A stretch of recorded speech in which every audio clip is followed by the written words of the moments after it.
నమస్తే, welcome to our channel. నేను మీ ప్రియాంకారావు.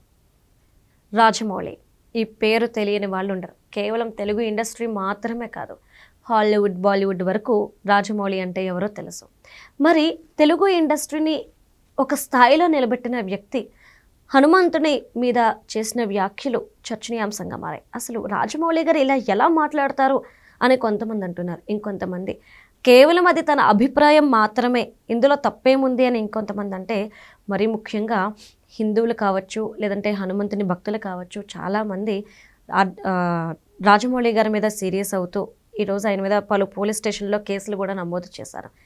ఇంత చర్చకి దారితీసిన, ఇంత వివాదానికి దారితీసిన మాటలేంటి, వీటిని ప్రజలు ఎలా తీసుకోవాలి అనేది తెలుసుకుందాం. మనతో మాట్లాడడానికి senior journalist doctor Durga Vadlamani గారు ఉన్నారు. ఆవిడని తెలుసుకుందాం.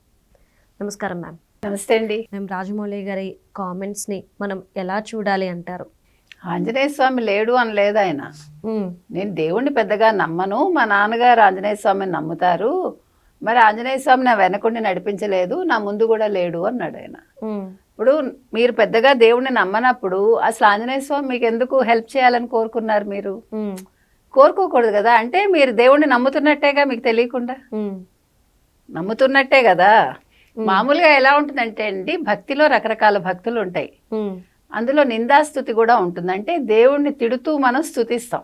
నువ్వు ఇలా చేయలేదు, అలా చేయలేదు, నువ్వు ఇలాంటి వాడివి, అలాంటి వాడివి. మీరు చూడండి, అలాంటి భక్తులు కూడా ఉంటారు మనకి పురాణాల్లో. ఈయన ఓపెన్గా అసలు ఎందుకు అట్లా మాట్లాడాడో అర్థం కావట్లా. ఓకే, వెంటనే ఆయన అనొచ్చు, అయ్యో నేను అనవసరంగా నోరు జారాను, కాదు నా ఉద్దేశం అది కాదు అని. మీరు దేవుణ్ణి నమ్మను అన్నాక మీరు పురాణాలు ఎందుకు, అసలు ఎట్లా క్యారెక్టర్స్ మీరు తీసుకుంటారు? ఒక రాముడిని తీసుకున్నారు, వారణాసి తీసుకున్నారు, మీరు శివుడి వాహనం నందిని తీసుకున్నారు, మీరు ఎద్దు. హనుమంతుడిని తీసుకొచ్చారు. మరి అప్పుడు వాడకూడదు కదా. మీరు మామూలు సోషియో సినిమాలు తీసుకోవాలి, అంతేగాని అంటే మామూలు సినిమాలు తీసుకోవాలి కానీ సోషియో ఫ్యాంటసీలు తీయకండి, లేకపోతే పురాణాలు బేస్ చేసుకుని తీయకండి. తీసి హిందువుల మనోభావాలు దెబ్బతినేలాగా చేయకండి. మీకు డబ్బు సంపాదన కోసం హిందూ పురాణాలు కావాలా? వాళ్ళ ప్రజలు అడుగుతున్నది అది. మీరు హిందూ పురాణాల మీద, ఇతిహాసాల మీద ఆధారపడి కథలు రాసుకుని మళ్ళీ దేవుళ్ళని తిట్టడం ఎందుకు? అసలు నాకు నమ్మకం లేదని చెప్పటం ఎందుకు? నమ్మకం లేని వాళ్ళు ఎలాంటి సినిమాలు తీసుకోవాలి? ఆయన తీశారు కదా, మంచి సినిమా తీశారు, ఇక అలాంటి మంచి సినిమాలు తీయచ్చు. ఆయనకేం టాలెంట్ లేదని ఎవరు అంటలేదు. ఇవాళ తెలుగు సినిమాని ఆయన అంటే ఆ రోజుల్లో తెలియలేదు, లేకపోతే ఒక మాయాబజార్ కావచ్చు, ఎన్ని సినిమాలు ఉన్నాయి మనకి ఇంతకంటే బ్రహ్మాండంగా. అంటే దాన్ని ఏమంటారు, ఇది విఎఫ్ఎక్స్లా అలాంటివి లేనప్పుడే మన వాళ్ళు అద్భుతాలు చేశారు. కాకపోతే ఏంటంటే అప్పుడు దాని ఇంగ్లీష్ టైటిల్స్ వేసి వాళ్ళు వేరే భాషల్లోకి అనువదించాలి. అప్పుడు పాన్ ఇండియా సినిమాలు చేయలే. పాన్ ఇండియా సినిమాలు చేసింది భానుమతి గారు, చండీరాణి. వాళ్ళు 3 భాషల్లో తీసి 3 భాషలు ఆవిడే హీరోయిన్. అన్నీ ఆవిడే. కథ, మాటలు, పాటలు, సంగీత దర్శకత్వం, ఇంకా వాట్ నాట్ అన్ని శాఖలు ఆవిడే. ప్రొడ్యూసర్ ఆవిడే ఆ రోజుల్లో. అందుకని మనకి ఏవి లేవని మనం అంటల్లా. కాకపోతే ఈయన టైం బాగుంది, ఈయన అంతర్జాతీయంగా అయినా వెలుగుతున్నాడు. ఓకే, బాగుంది, మన తెలుగు వ్యక్తి, మనందరికీ గర్వకారణం, దాన్ని ఎవరు కాదన్నారు. కానీ అనవసరంగా, ఎందుకంటే రాజమౌళి గురించి అందరూ ఏం చెప్తారంటే ఎవరితో మాట్లాడాలి, ఏ మీడియాతో మాట్లాడాలి, ఎంత మాట్లాడాలి అన్నీ ముందే ప్లాన్ చేసుకుంటాడు అతను అంటారు.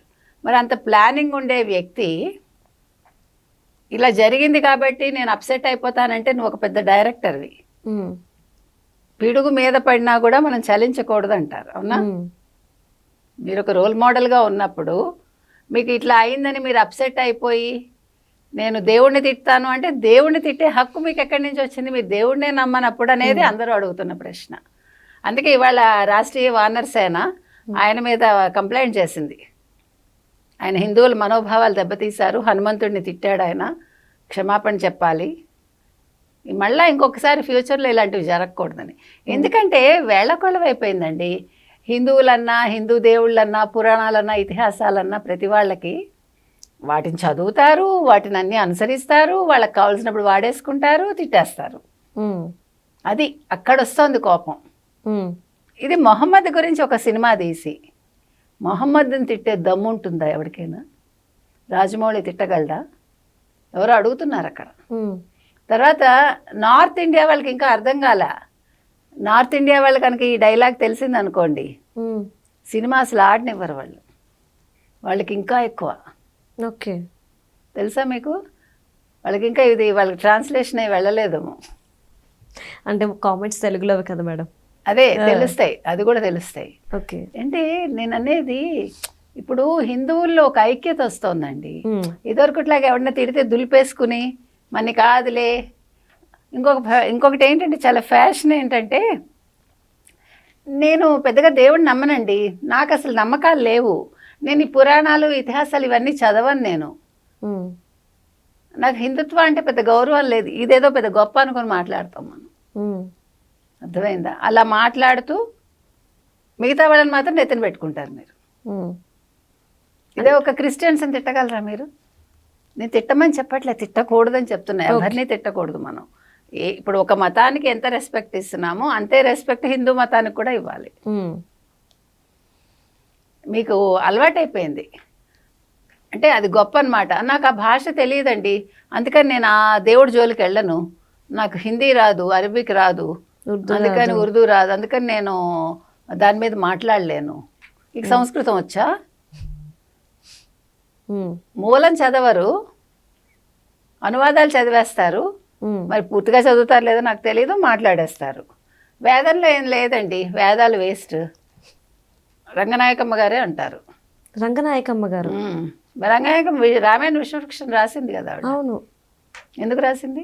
అది నేను అంటున్నది అది. రామాయణ విశ్వవృక్ష ఖండన రాశారు తెన్నేటి హేమలత గారు.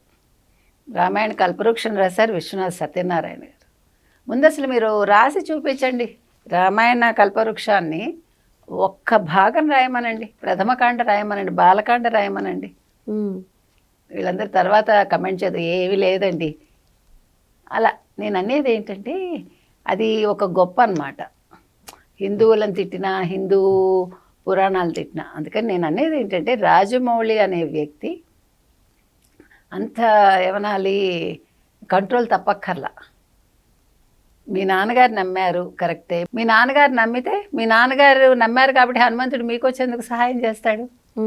నమ్మకం లేని వాళ్ళకి ఎందుకు చేస్తాడు?